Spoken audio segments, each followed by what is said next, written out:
During the medieval period in Europe, it was a very dark, difficult, and trying period of history.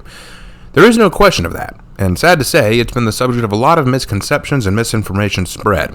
Today, we're looking at a video that perpetuates quite a few of these misconceptions, and I will be attempting to break them down and explain the truth. The video is pretty old. It's called 25 Reasons You'll Be Glad You Don't Live in Medieval Times. Now let's make something clear before we start. I actually agree that the vast majority of people today would not want to live in medieval times. There's no internet, there's no primetime TV, there's no Netflix, there's no fast media and smartphones, there's no YouTube. For some of you, I guess it'd be a negative if there's no TikTok. I don't care. But many of the luxuries of life that have spoiled us today are not present in this time period. And if the video had mentioned any of these, it wouldn't be an issue to me. However, those aren't the reasons mentioned. The reasons mentioned are all created with the purpose of not only demonizing the time period of the medieval age, but also to make people think that that area was uncivilized, wicked, and absolutely backwards. Well, let's get started. It's just a flesh wound. Here are 25 reasons you'll be glad you don't live in medieval times. 25. Marriage was very different. For one, women didn't have a choice in terms of who they married, and didn't even know the man before they wed. Simply put, marriage wasn't based on love and romance back then. Okay, I hear this one often, so let's make this quick. Yeah, arranged marriages were a thing, but the men often didn't get a say either. It's not like the men knew the women and then just instantly, all right, girl, you're going to be marrying this dude you've never met before. Haha, I've known all about this. No, it wasn't like that. Quite often, marriage was created for the purpose of creating a secure, profitable, and safe life for the spouses and their children. A woman might have an arranged marriage to a young man in the hopes of creating a stable family and in the hopes of not having to live on the streets. The concept of romance were not all the rage at the time, that's true. Although it should be noted that romantic literature took off in the late medieval age, and thus many women of the court and noblemen began to hold romance and love in high regard, which is where we get stories like Guinevere and Sir Lancelot, which pushed the idea of taking care of women and loving women, and for seeking marriage for romance's sake. But while we're on this subject about marriage, considering the divorce rate in our modern society and the way most higher up and elite stars and politicians change spouses almost as much as they change socks, I'd say marriage isn't really that much of a respected institution today either. So, tit for tat. Moving on. 24.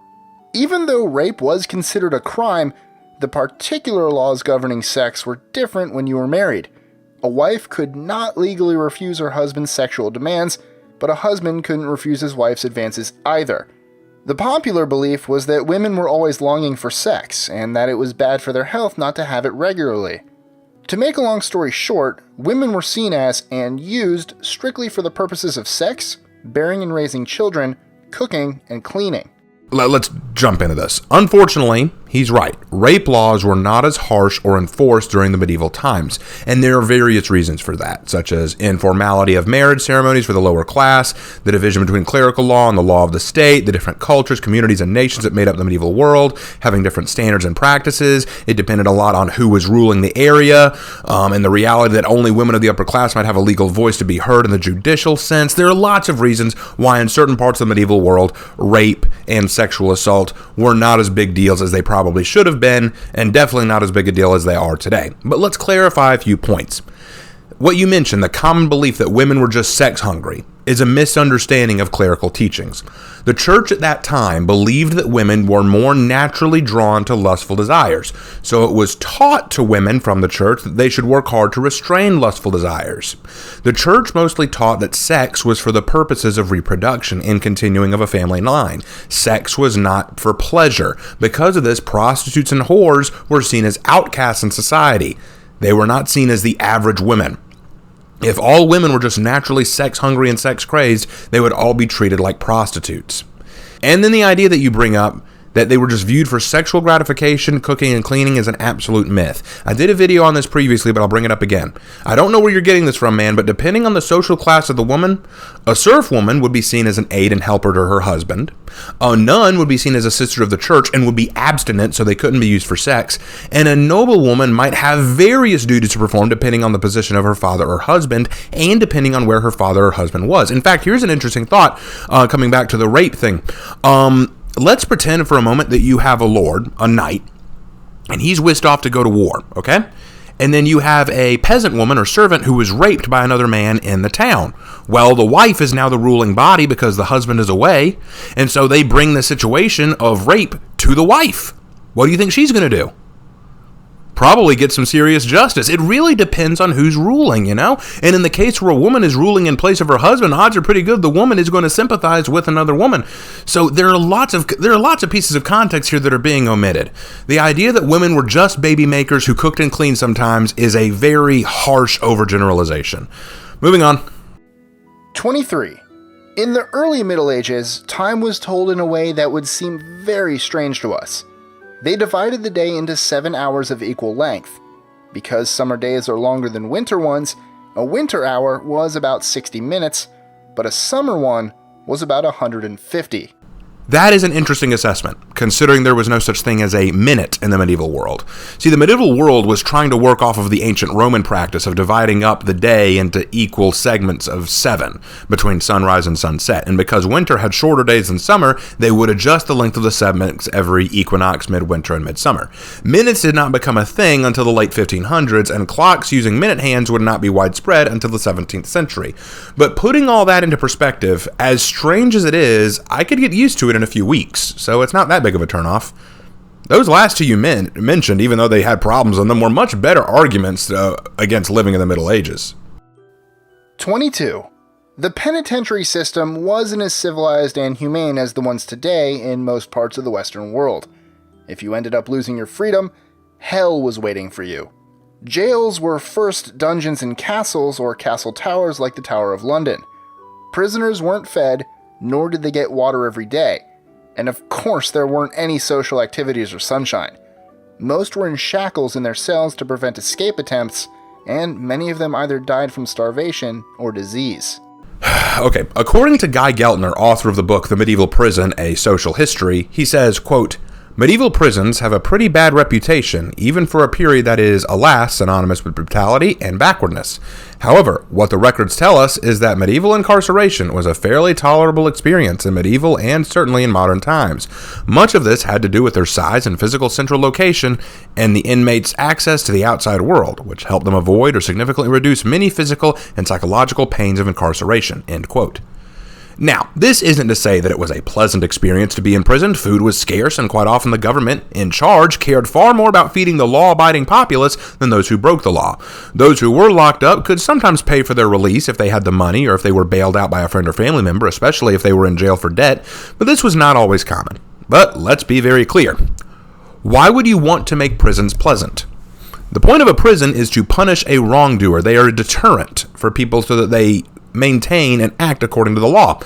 And I've heard plenty of testimony from people today who go to prison that have better accommodations and living conditions than they do on the outside. You shouldn't want to go to prison. I'm just saying, if your argument is that because prisons are brutal, we wouldn't want to live in the medieval ages, well, here's my advice.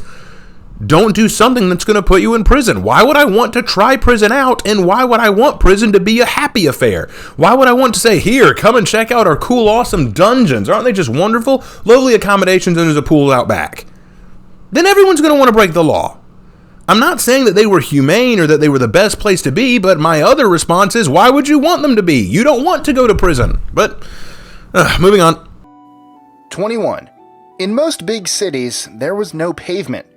To be fair, it wasn't just bare earth that people had to walk on, as most of the ground was covered with excrement, as well as animal entrails and rotting food. Wrong. Okay, this is a very common misconception that medieval Europeans just shat on the roads and left piles of animal carcasses wherever they went. First of all, it depended highly on where you were. What country or nation are you talking about? But secondly, the Middle Ages were more clean than people give it credit for.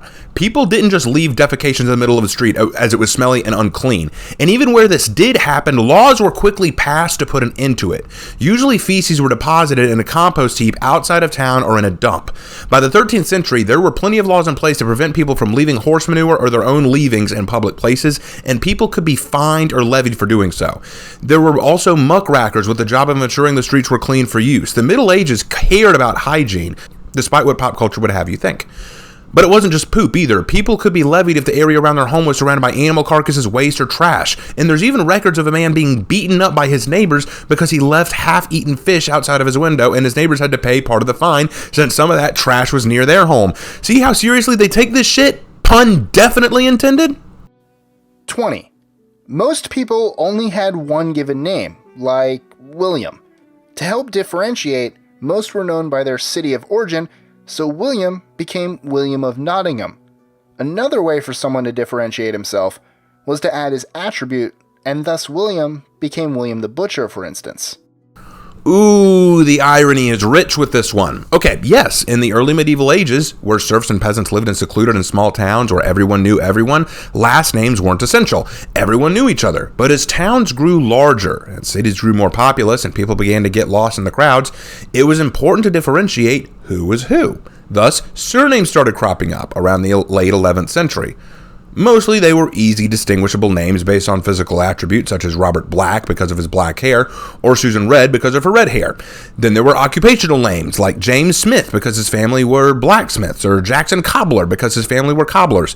Sometimes you'd have a surname related to what your father did, like if your father was a carpenter you might be called Will Carpenter like him. Sometimes it was just a nickname like Albert Longman if he was a tall person, or Witherspoon. I guess if you look like a withered spoon. I don't know. The irony here though is that you say there were no last names to identify anyone at this time period, but surnames for the common folk were just beginning to be formed at this point in history. So literally, you're right, before the medieval ages, surnames weren't really a thing that much, especially for the common folk. But now, they were becoming more and more common. So, irony. Moving on. 19.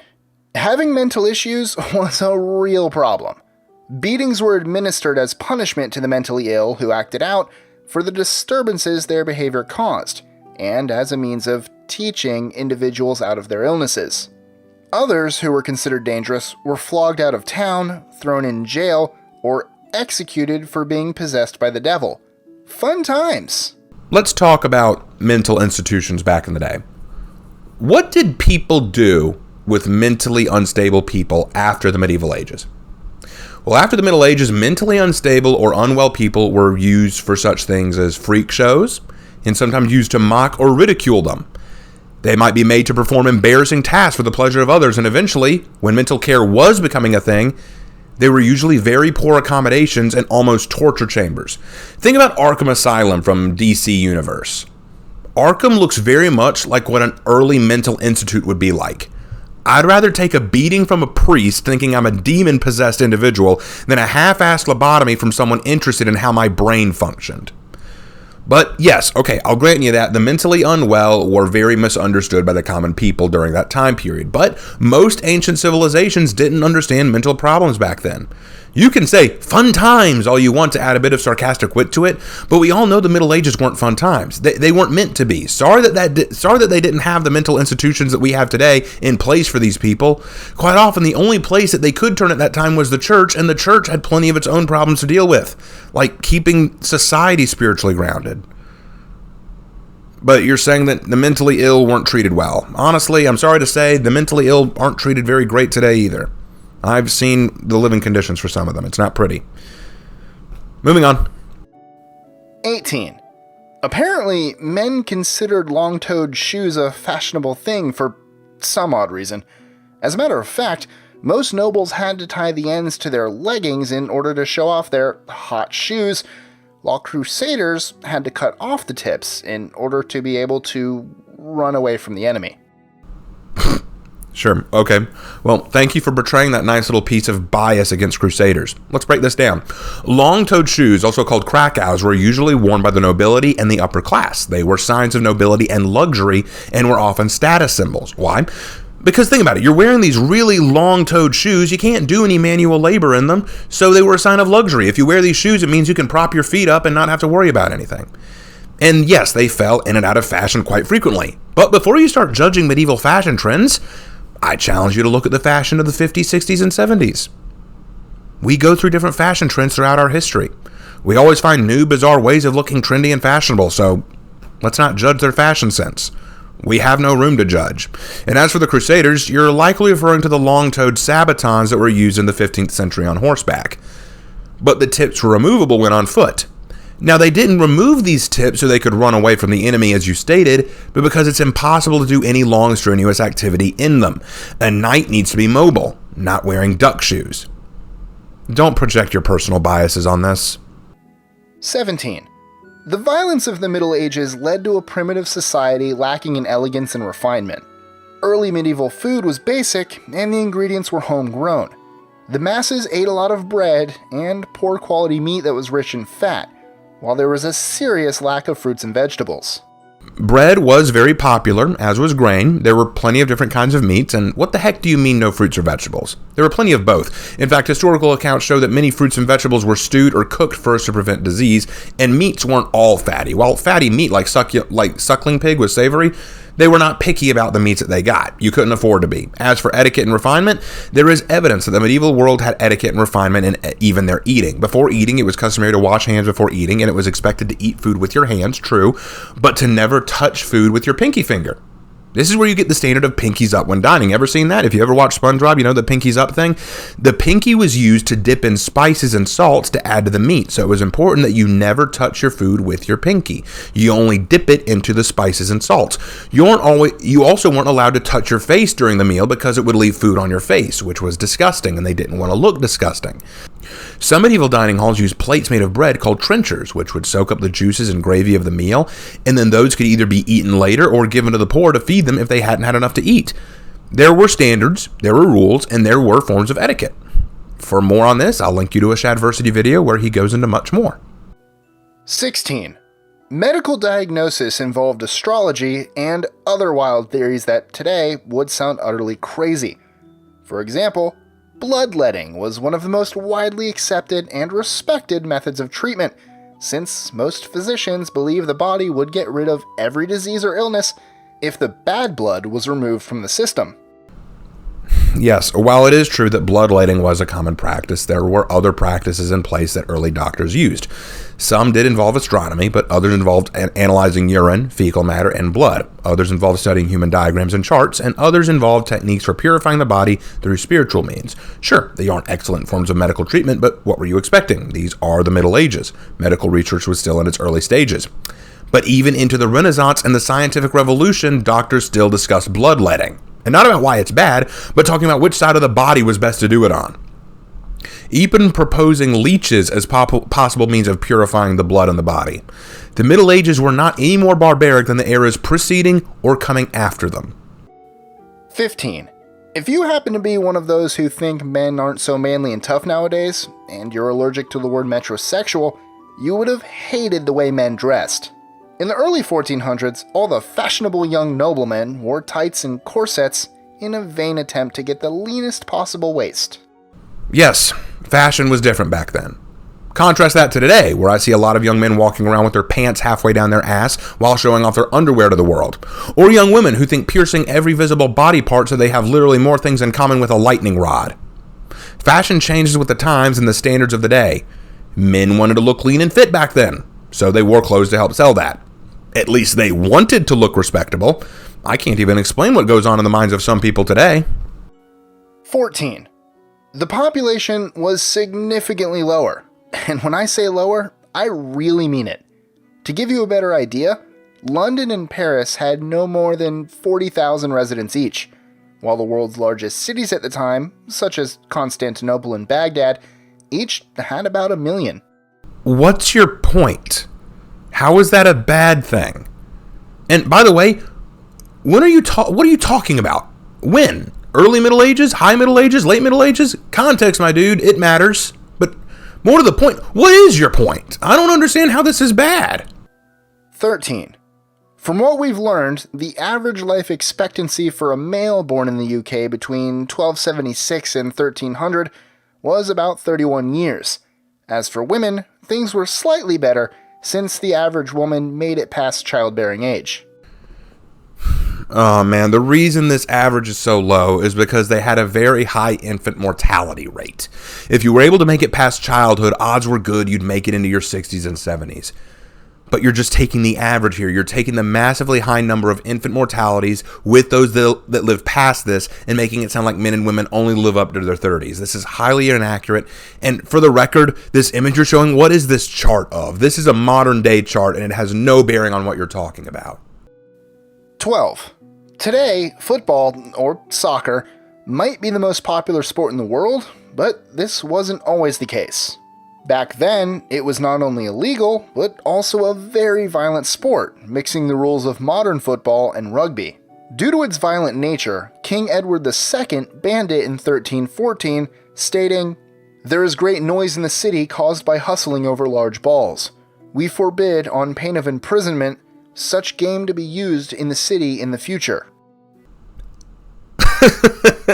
It wasn't banned because of the violence of the game. It was because the games could turn into fights over very heated debates over the rules and over the breaking of them.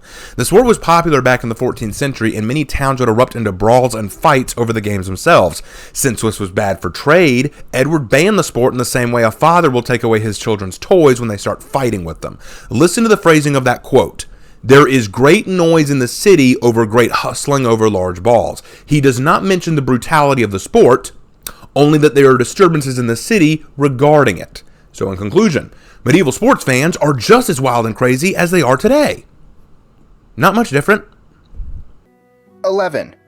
People rarely drank water due to the difficulties in obtaining it cleanly.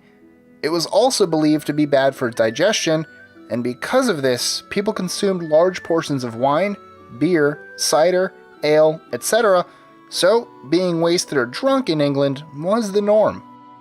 Well, it depends on where you live, my dude. If you live near water, you likely drink water. If you did not, you might need to find something safer. But I'm not going to go into this. Here's another Shadversity video talking about that ale argument. This video is getting too long already, and we're only just now getting to the top 10. Good Lord. 10. Even though public baths and sanitary methods were common in Rome, Athens, and most big cities in Europe, all this changed in medieval times. Christians were prohibited from bathing naked, and the church proclaimed that being sanitary and public bathing led to immorality, promiscuous sex, and diseases. These unwritten laws became part of the daily lives of most citizens who slowly started avoiding any kind of self-cleaning. This is actually 100% false. Just a brief Google search on medieval bathing leads you to plenty of historical evidence showing that bathing was a common practice in medieval Europe. This is one of the most common misconceptions about medieval Europe, and I hear it all the time. The medieval world was well aware of the necessity of cleanliness. The church notion about nude bathing only became popular during the time of the Black Death, since they didn't know what was spreading the disease and feared that bathing in bathhouses around other people might have been what spread it. But the notion that there were bathhouses, period, means that bathing was a thing. So, wow, I'm sorry. Did you even try? 9. It's estimated that the inhabitants of London, both human and animal, produced 50 tons of excrement a day. As a matter of fact, during the 14th century, Shearburn Lane in East London was so disgusting, it was officially known as Shiteburn Lane. It was common back in the medieval age to name streets after their purpose, Market Street being a good example. Shiteburn Lane got its name because it was located very close to the public toilet, and it's one of the reasons why the fine system I mentioned earlier was put into place. However, a question must be asked. If all the streets of London were just overflowing with shit, as you said earlier, then why did the street need this name? Why not every street be named Shitter Street? Because according to you, in the medieval age, every street was just covered in shit and animal feces. Why is this street so special? Maybe because it wasn't as common a problem as you think, and this street in particular had a serious problem. Just maybe. 8. Nowadays, actors, singers, athletes, and TV personalities might be some of the highest earning and most respected individuals around the world, but back then, things weren't that great for them. If an entertainer failed to make the king happy, he could be executed for not being good at his job. And no, that's not just a story you've seen in films. So, no examples? You're not going to give me an example? None? Because I tried to look up examples. I looked into this. I did some heavy research into entertainers, jesters, and actors at medieval periods, and it's fascinating. They were often given land and position for their services, only had to work on occasion because it would get boring to hear the same tired jokes every night, and they could perform plenty of different services. They were sometimes actors, joke tellers, and sometimes messengers. Sometimes they were even scribes. They often had to be multi-talented, and if they weren't funny or entertaining, they just weren't hired again. Some jesters end up as beggars if they can't make a room laugh or applaud.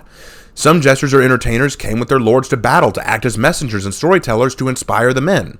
Some minstrels were women, and they sang lulling songs over dinner and were always wonderful to behold. Then there were also holidays like the Feast of Fools, where jesters got to make fun of the aristocrats and upper class along with the peasantry, and it was a great way to add some levity to a very difficult way of life. Heckling became very common, and it's where we get some of our great heckling traditions today. In no source that I found does it mention performers being often executed for not being good at their job. This is something I only see in Bugs Bunny cartoons and stuff like that. So I really want you to tell me your source on this. Where did you read that jesters and performers were killed when they weren't good enough? 7. Bread was the staple of life. However, during summer, making it was difficult for villagers since they would run out of grain and the new crop wasn't ready to be harvested. Because of this, they were forced to make bread from old rye infested with the fungus called ergot, which pretty much had the same effects as LSD. Yes, actually, there you go. This was a problem. It was also sometimes called St. Anthony's fire. Ergotism was a common issue, so point to you. Yep, that is correct. 6. It's historically recorded that blood being everywhere was such a problem, King Edward III demanded that butchers be banned from slaughtering animals within London because of the stench. On top of that, rotting meat was commonly dumped in the River Thames.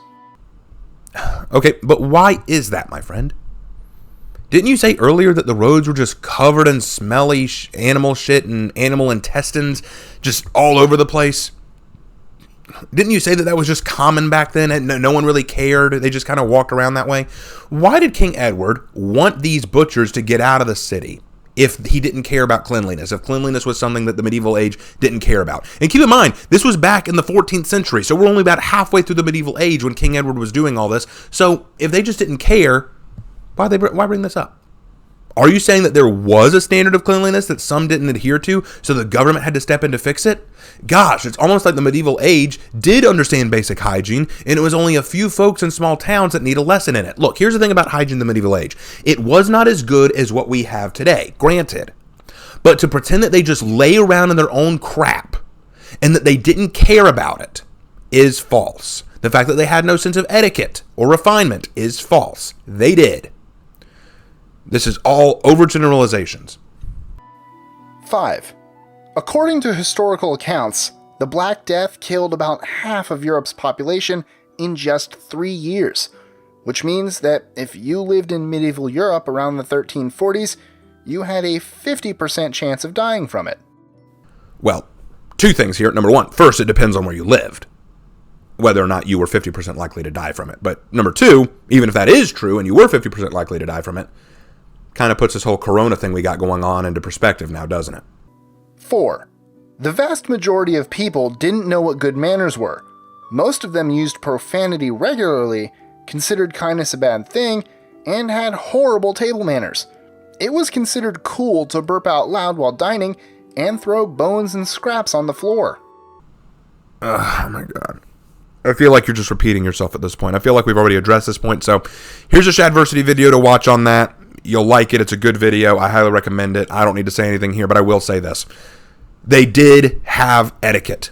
They had hygiene. You know, the funny thing is, this whole video seems to come down to the Middle Ages were times where everyone was mean, vulgar, smelly, and dirty. They didn't have any personal hygiene, and everyone was just nasty. This is verifiably false.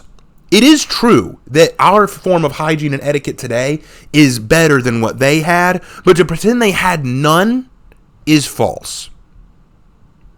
Moving on. 3. The castles belonged to the wealthy, important, and powerful people such as kings, nobles, and knights. However, they were designed for protection, so what mattered most wasn't how beautiful they were, but that they be impenetrable. This is the main reason most castles in England look so depressing and gray. Okay, you know what? I thought you were going somewhere with that. I thought you were going to say something like, castles were only for the rich and privileged, which, okay, we can talk about that, but I was going to give you that. But then you say that it just looks gray and dreary. Why is this a bad thing?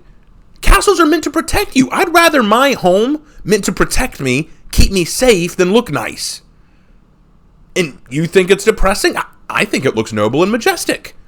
Subjectivity is subjective. Who knew? 2. Under medieval law, animals could be tried and sentenced for crimes like people. Not a nice time or place for animals or animal lovers. And the problem is, you're making it sound like all pets and animals were just given death sentences. Weren't some found innocent? I'd love to know the justice system involved for that. PETA must be having a field day with this knowledge. Animals have the same rights as humans? That sounds pretty sweet. Hey, let's start a new show, Law & Order Special Barnyard Unit. In the criminal justice system, all puppy-based offenses are considered especially fluffy. In New York City, the dedicated animal control detectives who investigate these vicious potty infractions are part of an elite squad of animal lovers with special training to deal with these crimes. These are their stories. All right, Fluffy, who's a good boy? Don't you hold on to me, damn it. It's you, isn't it? You're a good boy. Yes, you're a good boy. What is the problem? 1. Today, we take the use of anesthesia for granted. However, this wasn't the case back then. Surgeons had a very poor understanding of human anatomy, anesthetics, and antiseptic techniques, which resulted in a lot of pain and many deaths. You already mentioned that medieval times had weak medical practices and understanding. I don't see why this is any different. Yeah, they didn't understand anesthesia back then. Okay. What's your point? And for the record, this picture you're using, look at that fashion. This is not the Middle Ages. This isn't even the Renaissance. This is way after that. But whatever, I'm done. Video's over. Okay, good Lord. All right, so we're done with that. Let's break this down. Like I said earlier, this whole video seems to come down to 25 reasons you wouldn't want to live in the medieval ages. And all of them have to do with they're dirty, they're filthy, they're mean, and they're nasty, and they don't understand medicine. Okay, yes, there is some truth to that. Medical practices were much weaker back then. They did not have the same hygiene standards we have today. Their fashion was a little different from what we have today. Yeah, it was a different time period. You're exactly right. And I agree.